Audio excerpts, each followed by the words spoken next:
CEO da Americanas é preso na Espanha e pode ser extraditado para o Brasil. E você vai ver também. Projeto que proíbe a doação de comida para morador de rua é suspenso em São Paulo. Desempenho ruim em debate contra Donald Trump faz democratas cogitarem a desistência de Joe Biden da campanha presidencial nos Estados Unidos. Seleção brasileira tenta hoje a primeira vitória na Copa América contra o Paraguai. E hoje também tem lançamento da Graça Music. Você vai conhecer o novo louvor de Geiser Maia. Eu Só Quero a Ti.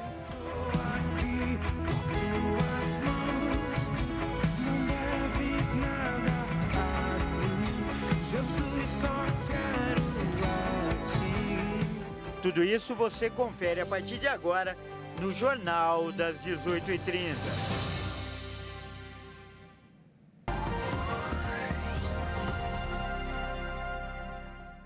Olá, seja muito bem-vindo. Nós estamos ao vivo, são 18 horas e 33 minutos pelo horário de Brasília. Eu sou o Kleber Werneck e a partir de agora você acompanha comigo as notícias do Brasil e do mundo desta sexta-feira.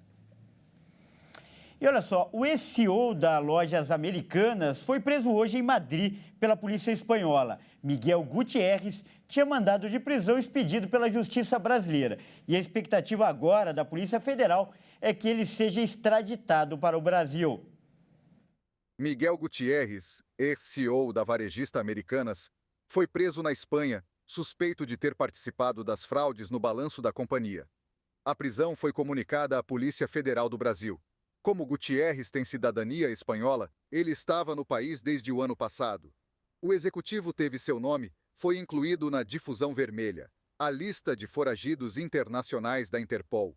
O inquérito, conduzido pela Polícia Federal, aponta que Gutiérrez tentou blindar seu patrimônio antes que a fraude na Americanas viesse à tona. As estratégias do executivo incluíram o repasse de imóveis e valores para familiares, além da remessa de dinheiro para paraísos fiscais. A PF afirmou que a cúpula da empresa não media esforços para enganar o mercado financeiro por meio de fraudes contábeis que escondiam os resultados negativos da varejista e garantiam lucros aos seus diretores. Os documentos e planilhas eram falsificados e dívidas eram contraídas com os bancos. Além de Miguel Gutiérrez, a ex-diretora Ana Cristina Ramos Saicali também foi alvo de mandado de prisão.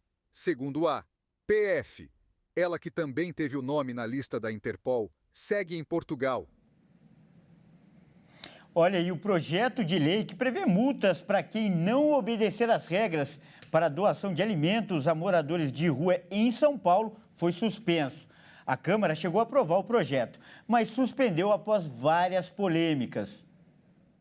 O projeto estabelece regras para a doação de alimentos aos moradores de rua de São Paulo. O objetivo é ampliar a distribuição de alimentos e evitar o desperdício.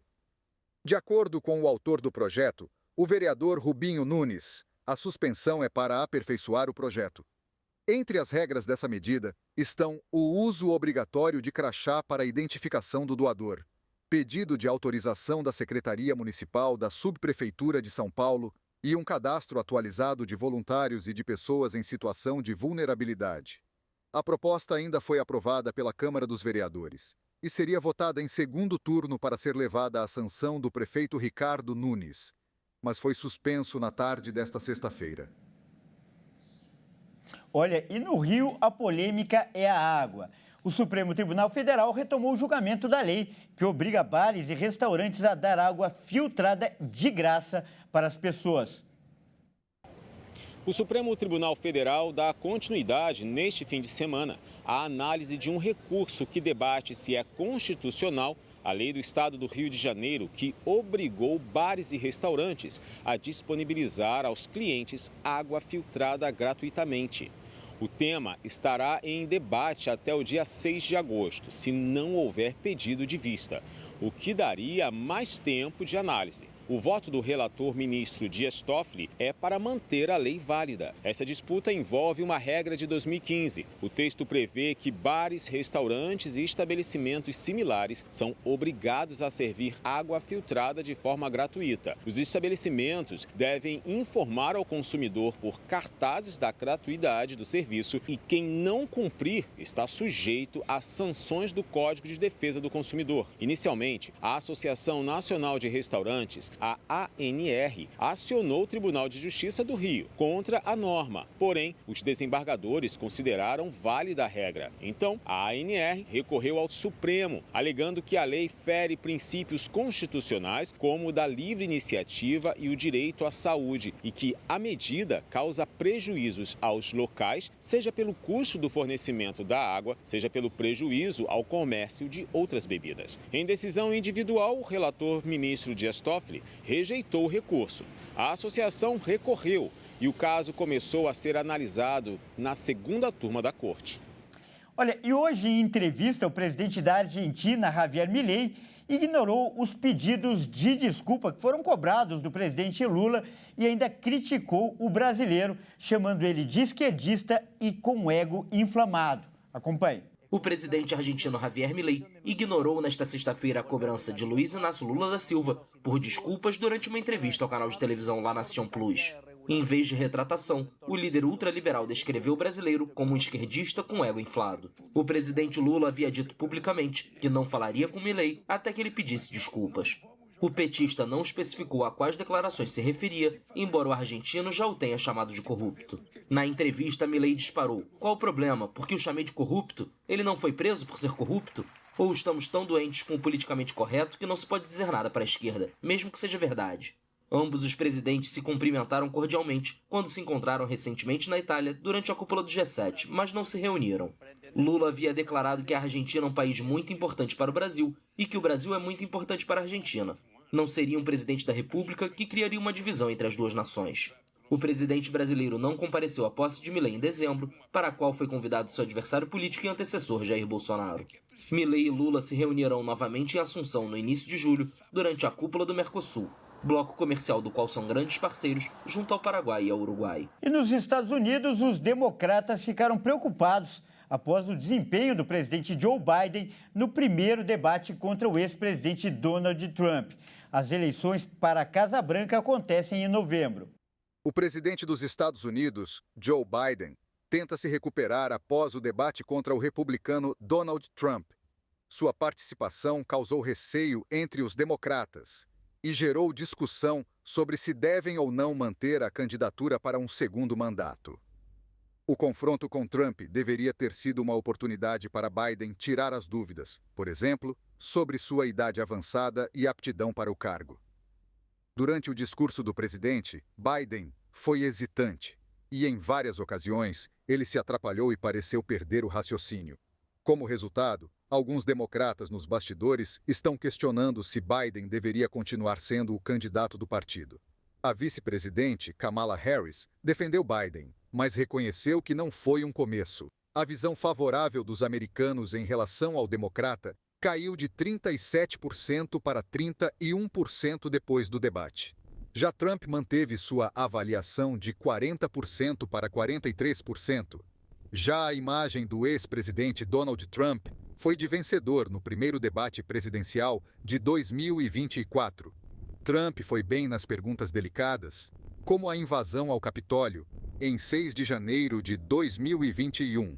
Também investiu em ataques nos pontos fracos do atual governo de Biden, como o recorde de entrada de imigrantes nos Estados Unidos, os períodos de inflação alta e o prolongamento das guerras na Ucrânia e em Israel. Este foi o primeiro debate entre Trump e Biden, antes da oficialização da candidatura de ambos pelos partidos republicano e democrata. Os nomes serão confirmados nas convenções nacionais dos partidos, marcadas para julho e agosto. E para falar mais sobre esse assunto, nós vamos conversar agora com um especialista que, aliás, está lá nos Estados Unidos. Nós vamos falar com o Fernando Hessel, ele que é jornalista e observador-chefe da Casa Branca. Boa noite, Fernando. Seja muito bem-vindo. É um grande prazer recebê-lo aqui no Jornal das 18h30. Prazer é todo meu, Kleber. Um abraço para todos e estou à disposição. Legal. Fernando, como foi aí, você que está vivendo isso de perto, respirando esse clima, como foi o day after, o dia seguinte ao debate aí nos Estados Unidos? Quais as suas impressões? Olha, Kleber, a repercussão foi total, né? Destaque em todos os países. Acho que foi realmente o assunto do momento e esse assunto deve perdurar aí nas próximas semanas também.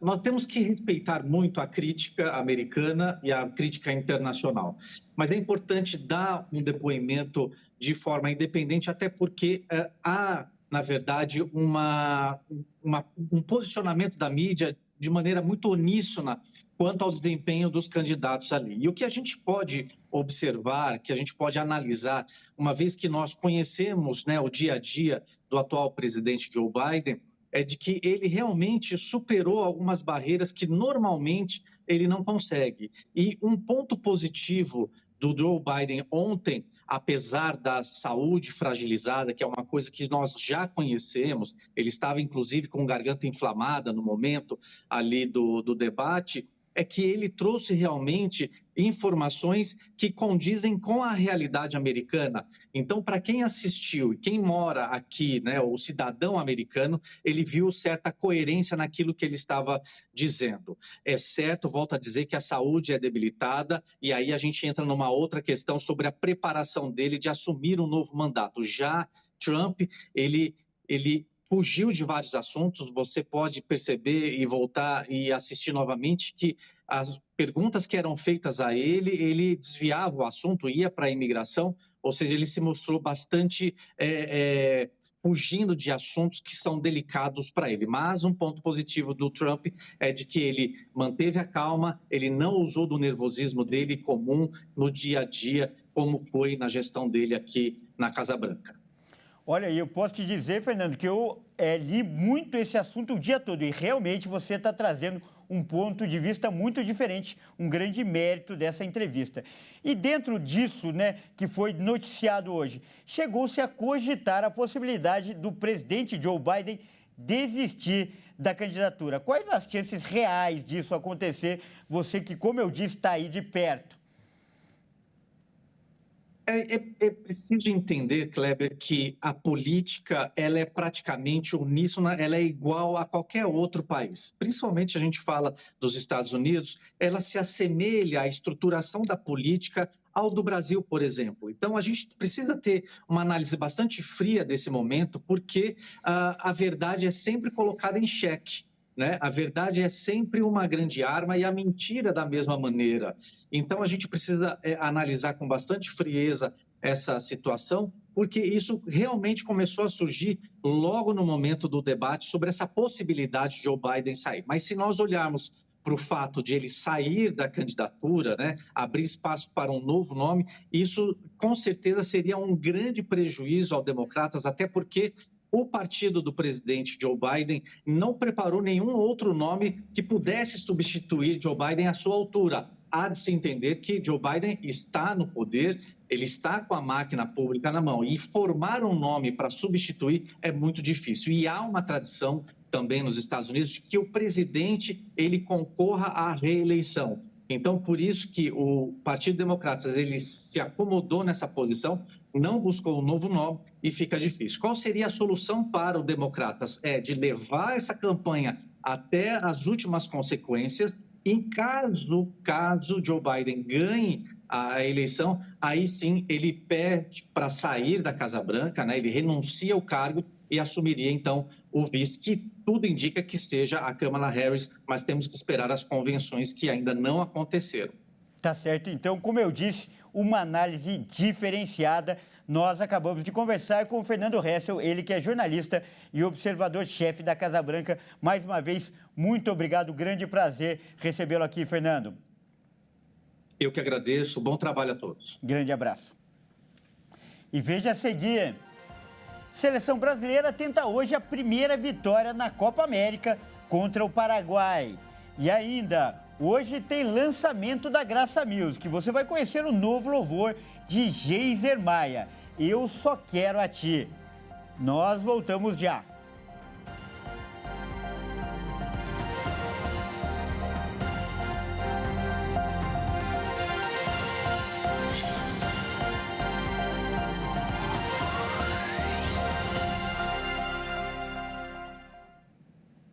Mais uma vez, seja muito bem-vindo. Nós estamos de volta e ao vivo. São 18 horas e 49 minutos pelo horário de Brasília. E agora é hora de falar de esportes aqui no Jornal das 18h30. E quem traz os detalhes é ele, o Fernando Jesus.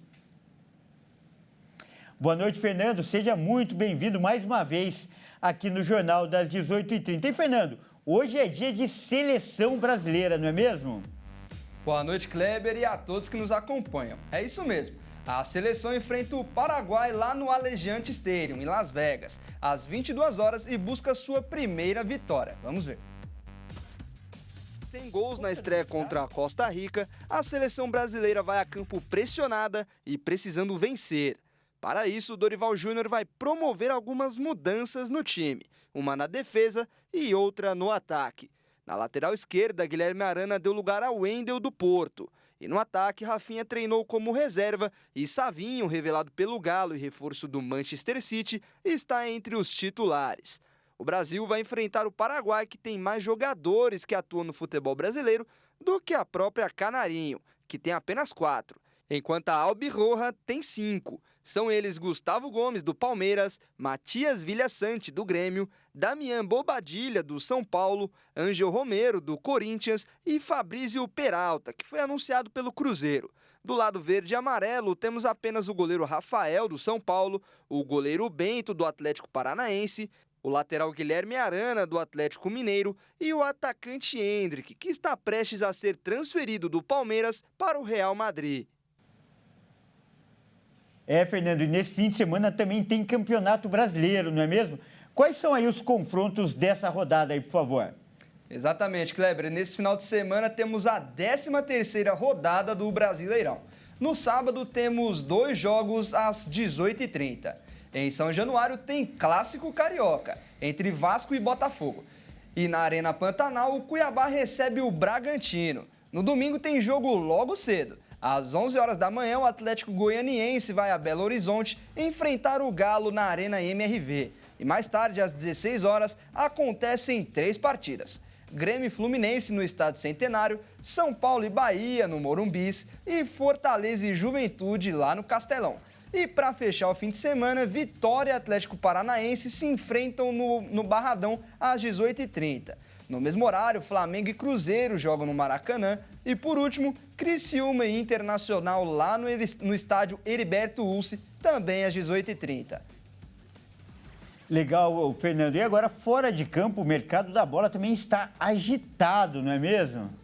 É isso aí. Quem agitou esse mercado hoje foi o Gabigol. O atacante recusou uma proposta de renovação do Flamengo. E o empresário dele falou que o jogador pode deixar o clube. Vamos ver. A janela de transferências brasileiras só abre no dia 10 de julho, mas o mercado da bola já está a todo vapor. O Palmeiras anunciou nesta sexta-feira a contratação do lateral direito Agustín Giai, que vem do San Lorenzo da Argentina. O Verdão também anunciou nesta semana a contratação do meia Maurício, que jogava no Internacional. O Palmeiras também aguarda a chegada do atacante Felipe Anderson, que vem do futebol europeu direto para o Alviverde. Além dessas contratações, ainda há uma especulação sobre a contratação de Gabigol, camisa 10 do Flamengo.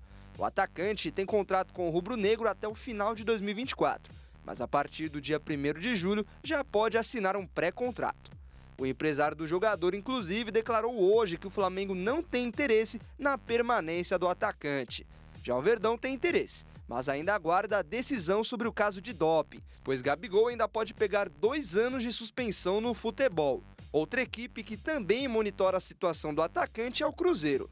E no Palmeiras corre o boato sobre outro Gabriel. Gabriel Jesus esteve nas instalações do clube nessa semana e levantou suspeitas de negociação com o seu clube de formação.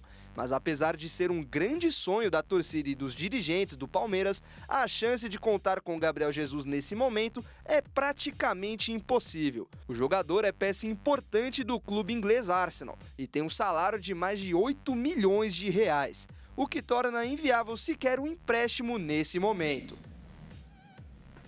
É isso aí, Kleber. Vamos ficar de olho então no mercado da bola. Bom, eu fico por aqui e volto com você no estúdio. Grande abraço e um ótimo fim de semana. Muito obrigado aí pelas notícias, grande abraço e ótimo fim de semana para você também. Bom, e olha só, sexta-feira é dia de dica para o fim de semana aqui no Jornal das 18h30. E quem traz as informações hoje é a Amanda Silva. Boa noite, Amanda. Seja muito bem-vinda aí pela primeira vez aqui no nosso jornal. E qual vai ser a dica boa aí para esse fim de semana, Amanda? Boa noite, Kleber, e a todos que nos acompanham. A dica de hoje vai ser sobre a terceira edição da Feira do Livro, que começa amanhã. Essa edição especial contará com mais de 150 editoras, autores e livrarias, e 9 dias de duração, 5 dias a mais do que as edições anteriores. O festival é gratuito e irá acontecer na Praça Charles Miller, em frente ao estádio do Pacaembu, em São Paulo. E vai ter também áreas de bate-papo no palco da praça, em frente ao Pacaembu, e no auditório Armando Nogueira, no Museu do Futebol. Muito legal essa dica aí. Hoje também tem lançamento da Graça Music, não é mesmo, Amanda? Tem sim, Kleber. Geisier Maia lançou hoje uma nova canção chamada Eu Só Quero a Ti. A música também tem um clipe e faz parte do EP Vencedor.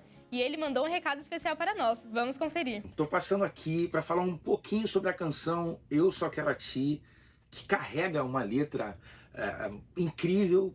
Foi onde Deus ministrou muito no meu coração. E uma parte da letra diz: não estou aqui por tuas mãos.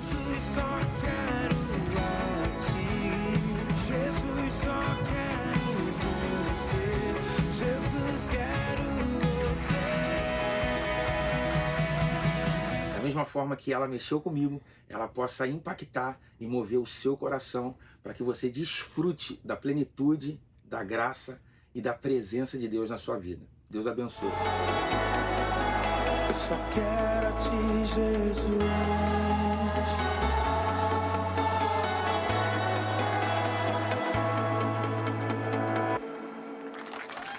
E é com essa linda música que ressalta a soberania de Deus acima de todas as coisas que eu me despeço. Boa noite, Kleber. Volto com você aí no estúdio.